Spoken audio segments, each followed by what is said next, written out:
Government কি schemes আছে যিবোৰৰ থ্ৰুতে আমি লোন অকমান লৈ বিজনেছ এটা ষ্টাৰ্ট কৰিব পাৰোঁ। প্ৰথমতে হ'ল মুদ্ৰা লোন। মুদ্ৰা লোন এটা চেণ্ট্ৰেল গভৰ্ণমেণ্টৰ লোন হয়, যিটো নেকি 2015ত চেণ্ট্ৰেল গভৰ্ণমেণ্টে লঞ্চ কৰিছিলে। সৰু সৰু ক্ষুদ্ৰ ব্যৱসায় যিবোৰ আছে সেইবোৰক এনকাৰেজ কৰাৰ কাৰণে এই লোনটো লঞ্চ কৰা হৈছিলে। মুদ্ৰা লোন 3 কেটাগৰীত প্ৰভাইড কৰা হয়। প্ৰথমটো হ'ল শিশু মুদ্ৰা, য'ত নেকি 50,000 পৰ্যন্ত মেক্সিমাম লোন দিয়া হয়। 2 নম্বৰটো হ'ল কিশোৰ মুদ্ৰা, য'ত নেকি 50,000ৰ পৰা 5 লাখ টকা পৰ্যন্ত লোন দিয়া হয়। 3 নম্বৰটো হ'ল তৰুণ মুদ্ৰা, য'ত নেকি 5 লাখৰ পৰা 10 লাখ টকা পৰ্যন্ত লোন দিয়া হয়। এই লোনটো ল'বৰ কাৰণে মিনিমাম 18 বছৰ হ'ব লাগিব আৰু মেক্সিমাম 65 ইয়াৰ্ছ পৰ্যন্ত হ'ব লাগিব। অলদো এইটো বেংক টু বেংক ভেৰি কৰে। এইটো আপোনালোক ক'ত এপ্লাই কৰিব পাৰিব? আপুনি যিকোনো বেংকত এপ্লাই কৰিব পাৰিব। NBFC মানে নন বেংকিং ফাইনেন্সিয়েল কৰ্পৰেশ্যনছবিলাকত এপ্লাই কৰিব পাৰিব। প্ৰাইভেট ছেক্টৰ বেংকতো এপ্লাই কৰিব পাৰিব, গভৰ্ণমেণ্ট ছেক্টৰ বেংকতো এপ্লাই কৰিব পাৰিব। মেক্সিমাম মানুহ গভৰ্ণমেণ্ট বেংকবিলাকতে যায়, স্পেচিয়েলি SBI। বহুতে আকৌ এইটো ভাবে যে গভৰ্ণমেণ্ট স্কিম হয়, আমিতো এইটোত ইজিলি লোন পাই যাম। তেনেকুৱা নহয়। গভৰ্ণমেণ্ট স্কিম হ'লেও সেইটো আল্টিমেটলি যাই গ'লে বেংকৰ থ্ৰুতে হ'ব। আপোনালোকৰ এপ্লিকেশ্যন হ'ব অনলাইনত, তাৰপিছত আপোনালোকক DIC যাব লাগিব। DIC থ্ৰুতে এইটো বেংকত আহিব, বেংকতহে আপোনালোকক লোনটো দিব।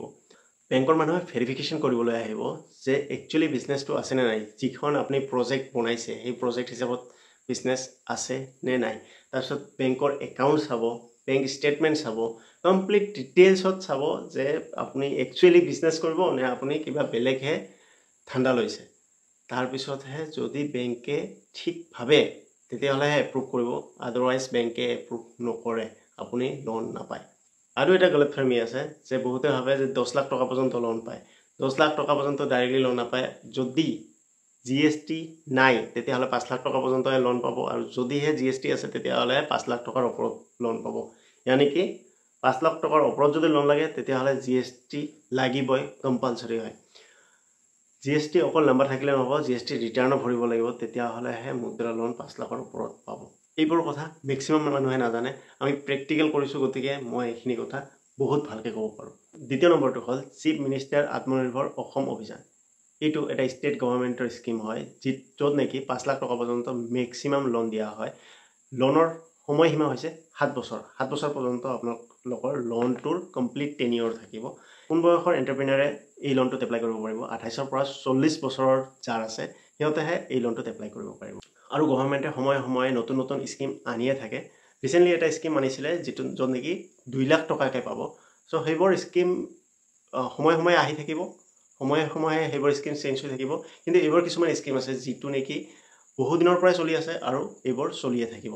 আৰু বহু ধৰণৰ স্কিমছ আছে, মীন পালনৰ কাৰণে আছে, ফাৰ্মৰ কাৰণে আছে, বকৰি ফাৰ্ম কৰাৰ কাৰণে, মুৰ্গী ফাৰ্ম কৰাৰ কাৰণে তেনেকুৱাও বহু ধৰণৰ স্কিম আছে। লগতে এগ্ৰিকালচাৰৰ কাৰণেও আছে।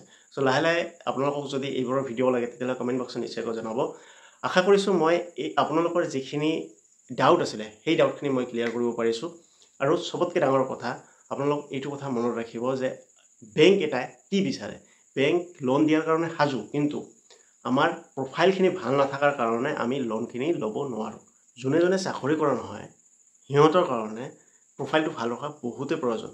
তেখেতৰ ইনকাম কি আছে, ইনকাম প্ৰুফটো কেনেকৈ পাব? এতিয়া কোনোবাই বিজনেছ কৰি আছে, এতিয়া মই বিজনেছ কৰি আছোঁ, কেনেকৈ প্ৰুফটো পাব যে মই বিজনেছ কৰি আছোঁ? মই যদি বেংকৰ লগত ট্ৰানজেকশ্যনেই নকৰোঁ তেতিয়াহ'লে কেনেকৈ প্ৰুফ পাব? কেছত কি ট্ৰানজেকশ্যন কৰিছোঁ এইটোতো কোনো গমেই নাপায়। আপোনাৰ বেংকত মান্থলি 5,000 6,000 ট্ৰানজেকশ্যন হয়। এইপিনে আপোনাৰ কেছত 70,000 80,000 1 লাখ 2 লাখ এনেকুৱা ট্ৰানজেকশ্যন হয়। বেংকে আপোনাৰ সেইটো টকা নাচায়, কেছৰ টকাটো নাচায়। বেংকে আপোনাৰ চাব যে আপুনি বেংকৰ লগত কিমান ট্ৰানজেকশ্যন কৰিছে, সেইটোহে আপোনাৰ অৰিজিনেল প্ৰফাইল হ'ব। যদি আপোনাৰ বেংকৰ লগত ভাল ট্ৰানজেকশ্যন আছে তেতিয়াহ'লে বেংক বাধ্য যে আপোনাক লোন দিয়াৰ কাৰণে। লগতে ইনকাম টেক্স ৰিটাৰ্ণ ফাইল লাগিব।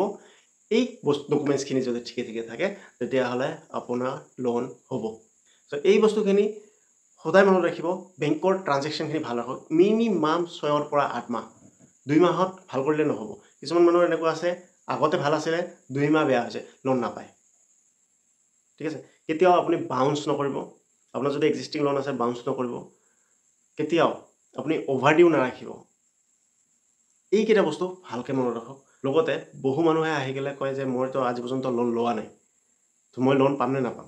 যদি লোন লোৱা নাই আপোনালোক লোন নাপায়। লোন লোৱাৰ কাৰণেও লোন থাকিব লাগিব। আপোনাৰ চিভিল ৰেকৰ্ডটো থাকিব লাগিব ৰেকৰ্ডটো থাকিলেহে তেতিয়াহ'লে আপুনি লোন পাব আদাৰৱাইজ লোন নাপায় তো এইটোৱে আছিল আজিৰ ভিডিঅ' লগ পাম নেক্সট ভিডিঅ'লৈ তেতিয়ালৈকে কুশলে থাকক ভালে থাকক